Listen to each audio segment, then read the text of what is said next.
देव कपटी असतात, कपटी आणि स्वार्थी. दाखले अनेक देता येतील, अगदी धार्मिक पौराणिक कथांचे दाखले. कुणी म्हणेल पौराणिक कथा या केवळ करमणूक करण्यासाठीच सांगितल्या जातात, त्या काही अधिकृत देवासंबंधी धर्मासंबंधी माहिती देणाऱ्या कथा नव्हेत.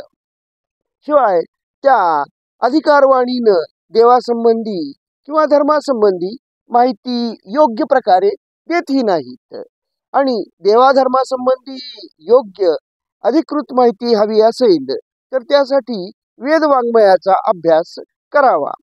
पण वेदामधील देवांचं चित्रण सुद्धा, त्यांची माहिती सुद्धा नेहमीच अगदी देवासंबंधी अनुकूल असं मत निर्माण करेल याची काही खात्री देता येत नाही.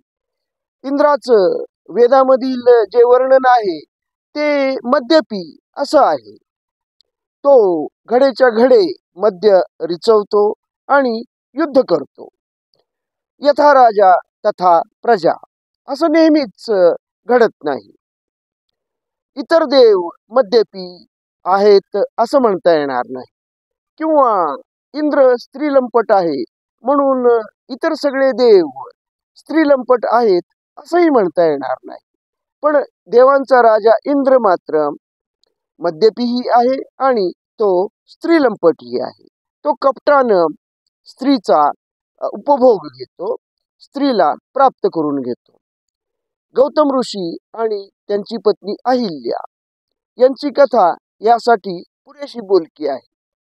अहिल्या ही गौतम ऋषींची पत्नी. ती लावण्यवती आहे आणि तिला प्राप्त करण्यासाठी इंद्र कपट रचून तो स्वतःच गौतम ऋषींचं रूप घेतो, त्यांचा वेश घेतो आणि त्यांच्या वेशामध्ये अहिल्याकडे येतो आणि तिच्याकडून पती प्रतारणेचं, पातिव्रत्य भंग पावण्याचं पाप घडतं. आणि या पापाची शिक्षा म्हणून गौतम ऋषी अहिल्याला शिळाखंड होण्याची शिक्षा देतात. वास्तविक अपराध इंद्राचा, पण शिक्षा भोगावी लागते ती अहिल्याला. देवराज इंद्र तरी स्त्रीलंपट आहे, पण इतर सगळेच देव तसे स्त्रीलंपट नाहीत. पण ते सुद्धा कपटी आहेतच.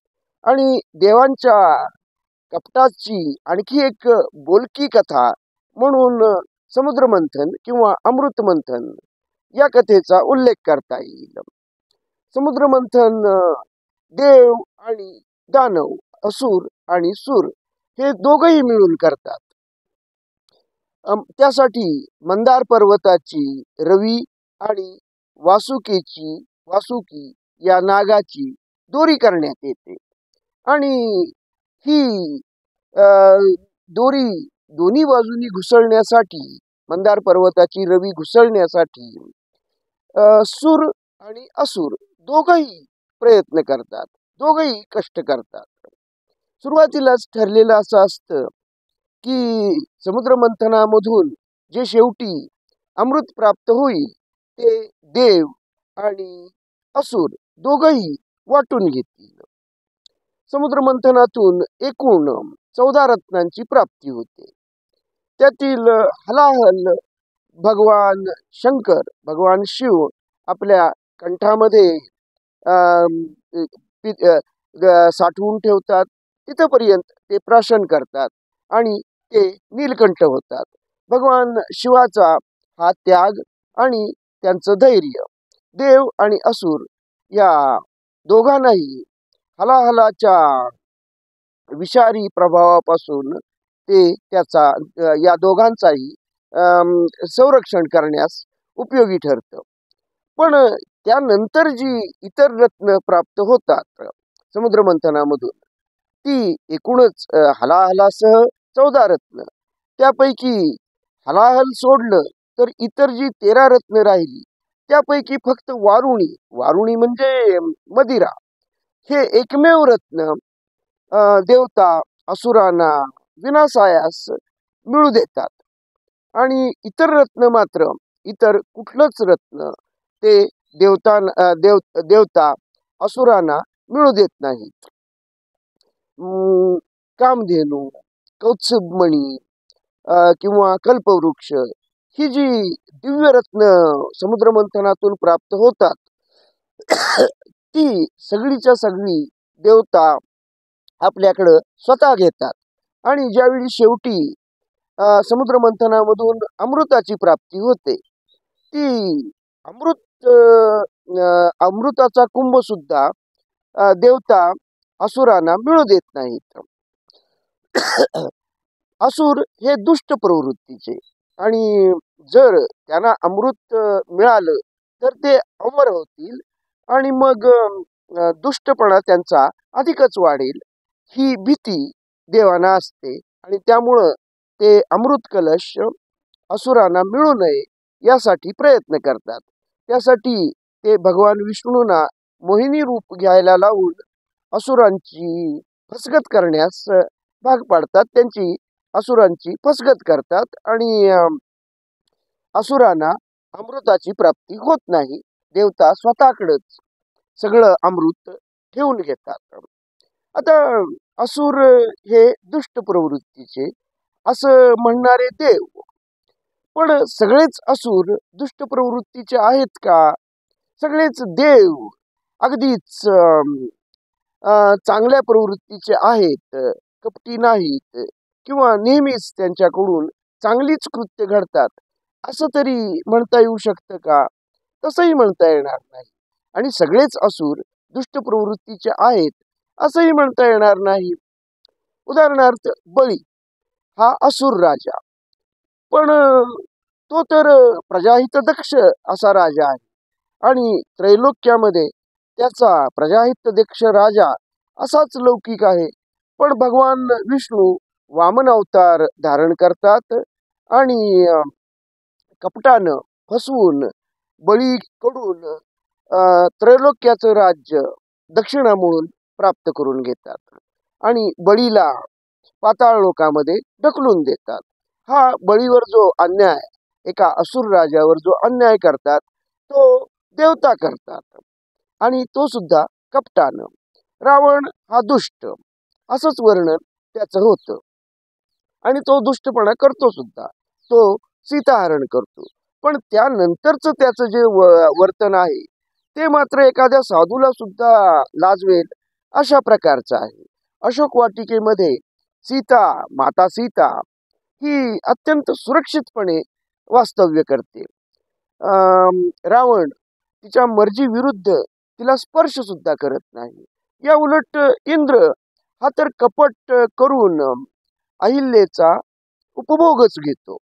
त्यामुळं इंद्रापेक्षा हा राक्षस असलेला रावण अधिक चांगल्या प्रवृत्तीचा म्हणावा लागेल, आणि देवराज इंद्र हा दुष्ट प्रवृत्तीचा आहे असं म्हणावं लागेल.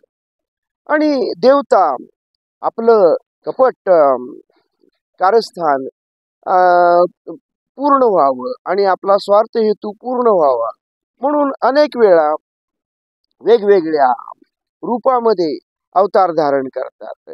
ते अनेक प्रलोभन निर्माण करतात.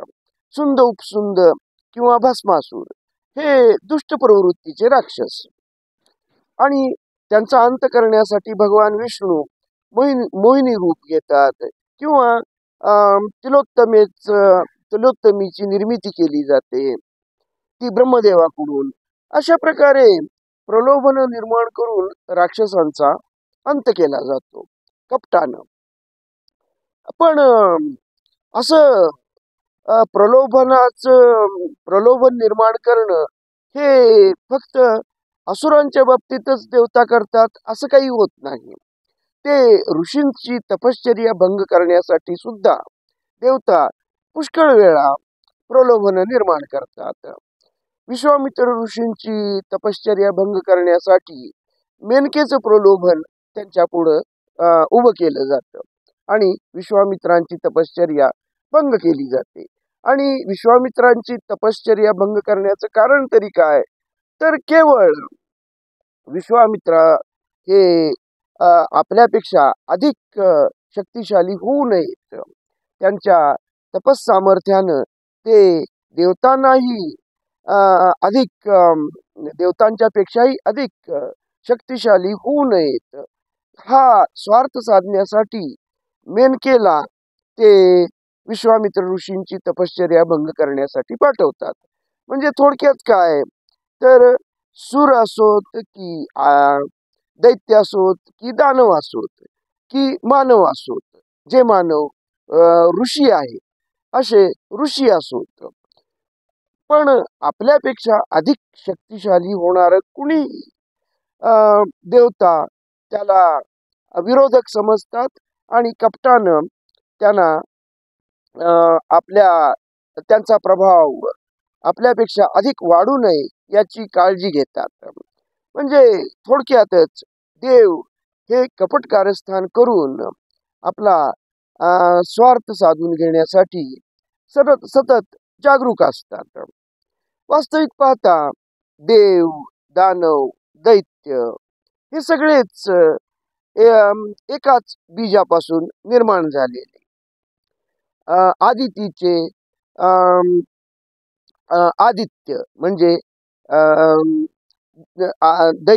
आदितीचे आदित्य म्हणजे देव, दितीचे पुत्र ते दैत्य आणि धनुचे पुत्र ते दानव.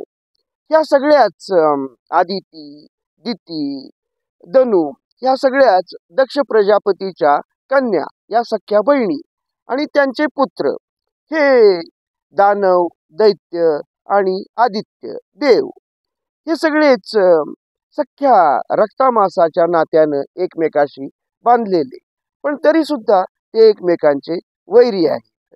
आणि यामध्ये देवांचा पक्ष नेहमीच अधिक प्रभावी ठरतो. त्याचं कारण ते कपट कारस्थान करून देवता दानवांना, दैत्यांना आणि मानवांना सुद्धा फसवतात आणि मग ते आपली अधिक उच्च अशी स्थान बळकट पणे राखून ठेवतात. अशा देवतांना कपटी म्हणायचं नाही तर मग दुसरं काय म्हणायचं? धन्यवाद.